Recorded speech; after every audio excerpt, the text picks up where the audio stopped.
Aujourd'hui, on fait une des conserves que j'ai fait l'année dernière, que j'ai le plus aimé et je me suis dit, il faut absolument que je le montre au Kiki. C'est quoi? C'est des conserves de pêche dans le sirop à la vanille et c'est trop bon. On trouve désormais des pêches de l'Ontario qui ont été mûries sur l'arbre. Bon, à quel point ils ont été vraiment mûries sur l'arbre, je ne sais pas. Mais la première étape que tu dois faire, c'est acheter des pêches parce qu'en général, quand elles sont vendues, elles sont encore un peu trop fermes. Et les garder température pièce pour 2 à 3 jours jusqu'à temps que ça commence à sentir. Et quand on y touche, on sent que les pêches sont mûres. Oh mon Dieu que ça sent bon. Je vais vous montrer plusieurs étapes pour réussir ces extraordinaires pêches dans le sirop à la vanille. Et qu'est-ce qu'on va faire avec ces pêches? Je vais vous dire, moi, souvent, le problème, c'est que quand je reçois des gens, j'oublie le dessert. Avec ces pêches dans le sirop, je me suis dépannée vraiment souvent cet hiver. Non seulement j'ai fait des pêches avec un petit peu de crème que j'ai fait caraméliser, j'ai fait des croustades, j'ai fait carrément chauffer, flamber, servir à la table. Et la chose que mon chéri et ma fille adorent plus que tout, c'est que je mélange le pot avec de la crème, je mets des glaçons, je mets ça au robot et ça fait le meilleur lait frappé au milkshake Peaches and Cream au monde.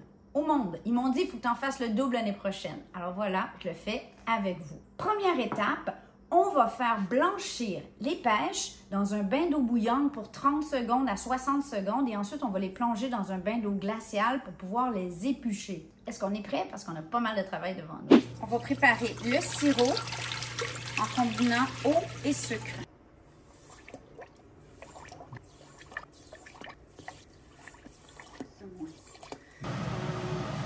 Pour 2 litres d'eau, je vais mettre 30 ml de soit vinaigre de cidre ou jus de citron ou de la poudre d'acide ascorbique.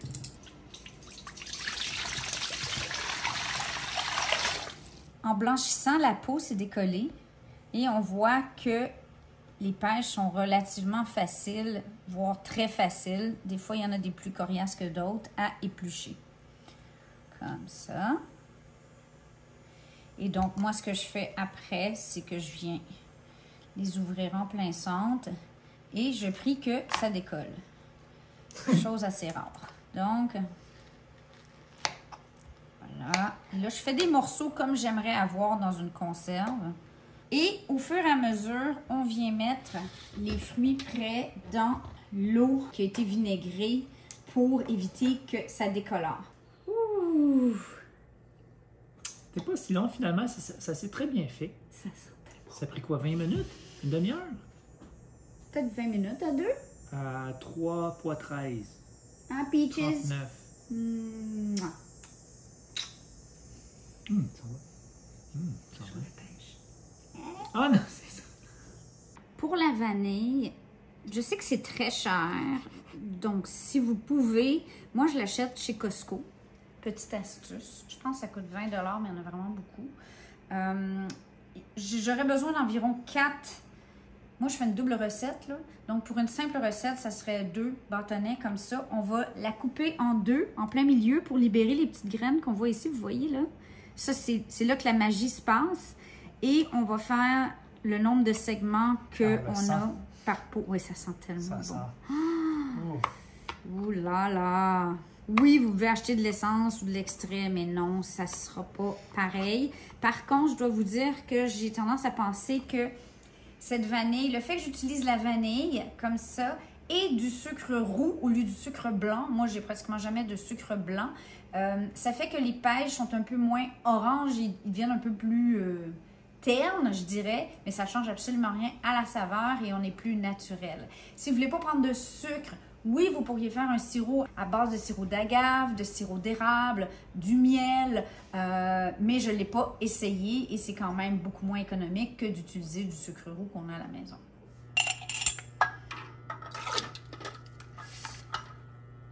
J'ai bien nettoyé les pots et là, on va les faire stériliser dans le même bain d'eau bouillante dans lequel on va faire stériliser et traiter nos pots plus tard. J'aime bien aussi faire la même chose avec mes ustensiles, donc entonnoir, petite pince, je mets tout ça ici.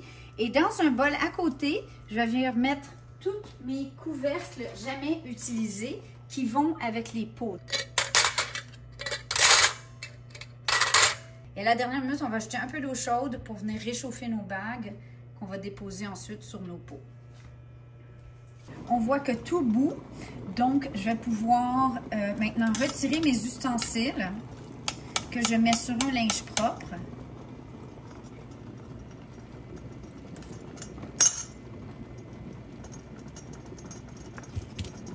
Et mes pots que je vais venir vider de leur eau. Très important parce que je vais avoir besoin de cette eau-là après. J'aime beaucoup les formats 250 ml. Pourquoi? Parce que ça fait une portion parfaite pour notre petite famille. Si on reçoit, je prends des pots de 500 ml, donc le double de ça. Vous pourriez faire des 1 litre, mais ça fait beaucoup de pêche. On laisse ça bouillir doucement. Et là, on va venir remplir nos pots directement de l'autre côté. J'ai versé de l'eau chaude sur les bagues et les anneaux qui vont être prêts ici pour déposer sur nos pots. Règle d'or avec les conserves, tout doit être chaud. Des pots chauds. Bon, les pêches sont pas chaudes, mais le sirop, lui, est chaud. Et là, on vient le verser dans les pots jusqu'à ce qu'on soit à environ un bon centimètre du bord. Et à l'aide d'un chopstick que j'ai aussi désinfecté, je vais juste m'assurer qu'il n'y a pas de bulle d'air. Mais ça devrait bien aller, là. C'est tellement liquide, mais... Ah, quand même, on voit qu'il y a des petites bulles qui remontent. Voilà. Et on voit même que là, ici, on peut rajouter un peu de sirop. En faisant cet exercice-là, des fois, ça libère.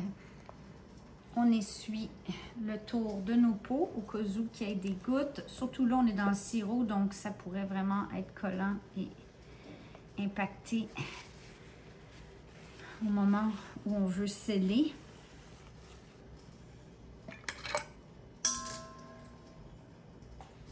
On vient serrer, mais simplement du bout des doigts. On s'entend, là, donc pas très serré, mais assez serré pour que...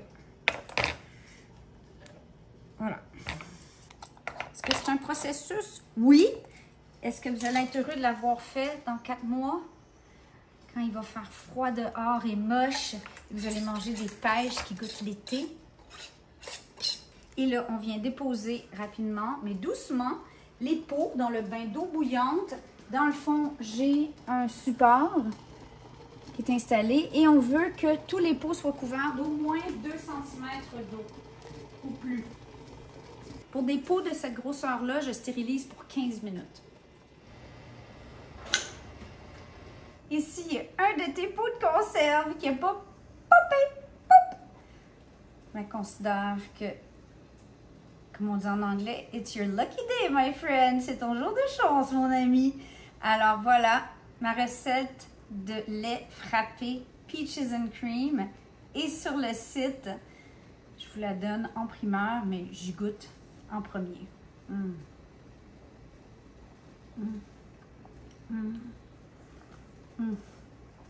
Sur ce, mes bonnes conserves, les kikis, moi je peux pas y toucher, sont toutes derrière. Sont toutes derrière, les jolies. Et toute l'année, on va pouvoir en profiter. Alors, à vos conserves, ça ne fait que commencer. Bonne semaine!